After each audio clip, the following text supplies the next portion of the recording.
రాజమౌళి ఊరమాస్ సినిమాల మధ్య కూడా వెంకటేష్ తన క్లాస్ మూవీ వసంతంతో సత్తా చాటాడు. సింహాద్రి విడుదలై రికార్డులు సృష్టిస్తున్న సమయంలో వెంకీ వసంతం చిత్రంతో ఫ్యామిలీ ప్రేక్షకులను ఆకట్టుకుని బ్లాక్బస్టర్ హిట్ కొట్టాడు.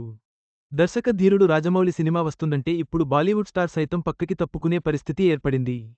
రాజమౌళి తన సినిమాలతో వరల్డ్ వైడ్గా ఆడియన్స్ని ఆకర్షిస్తున్నారు. స్టూడెంట్ నెంబర్ 1తో కెరీర్ ప్రారంభించిన రాజమౌళి ఆ తర్వాత క్రమంగా అగ్రదర్శకుడిగా ఎదిగారు. రాజమౌళి రెండవ చిత్రం కూడా ఎన్టీఆర్తోనే.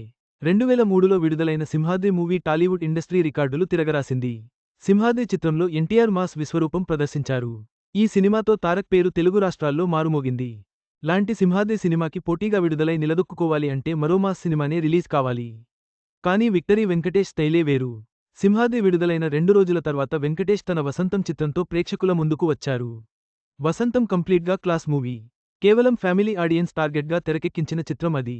విక్రమన్ దర్శకత్వంలో తెరకెక్కిన ఈ చిత్రానికి ఎస్ఏ రాజ్ కుమార్ సంగీతం అందించారు. ఈ మూవీలో ఆర్తి అగర్వాల్, కళ్యాణి హీరోయిన్లుగా నటించారు. ఒకవైపు మాస్ ఆడియన్స్తో సింహాద్రి చిత్రం కలెక్షన్ల వర్షం కురిపిస్తుంటే, మరోవైపు వసంతం సినిమా ఫ్యామిలీ ఆడియన్స్ ఆదరణతో సత్తా చాటింది. సూపర్ హిట్గా నిలిచింది. వసంతం చిత్రంలో భారత మాజీ క్రికెటర్ వివిఎస్ లక్ష్మణ్ గెస్ట్ రోల్లో కొన్ని సెకండ్ల పాటు మెరిశారు. వెంకటేష్, కళ్యాణి మధ్య emotional friendship, Aarti Agarwal romantic scenes, songs ఈ చిత్రంలో హైలైట్గా నిలిచాయి. బరిలో ఎన్ని మాస్ సినిమాలు ఉన్నా తాను క్లాస్ మూవీతో హిట్ కొట్టగలనని వెంకీ ఎప్పటికప్పుడు ప్రూవ్ చేస్తూనే ఉన్నారు.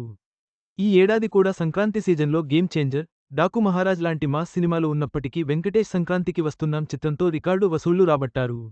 రాజమౌళి మాస్ సినిమాకు పోటీగా క్లాస్ మూవీ వసంతంతో వెంకటేష్ విజయం సాధించాడు. మంచి కంటెంట్ ఉన్న సినిమాను మాస్ లేదా క్లాస్ అని తేడా లేకుండా ప్రేక్షకులు ఆదరిస్తారని వెంకీ మరోసారి నిరూపించాడు. ఈ వీడియో మీకు నచ్చినట్లయితే లైక్ చేయండి. మీ స్నేహితులకు షేర్ చేయండి. మా ఆంధ్రవిలాస్ ఛానల్ను సబ్స్క్రైబ్ చేసుకోండి. పక్కనే ఉన్న గంట గుర్తుపై క్లిక్ చేయడం మర్చిపోవద్దు. తాజా సినిమా వార్తల కోసం ఆంధ్రవిలాస్.net చూడండి.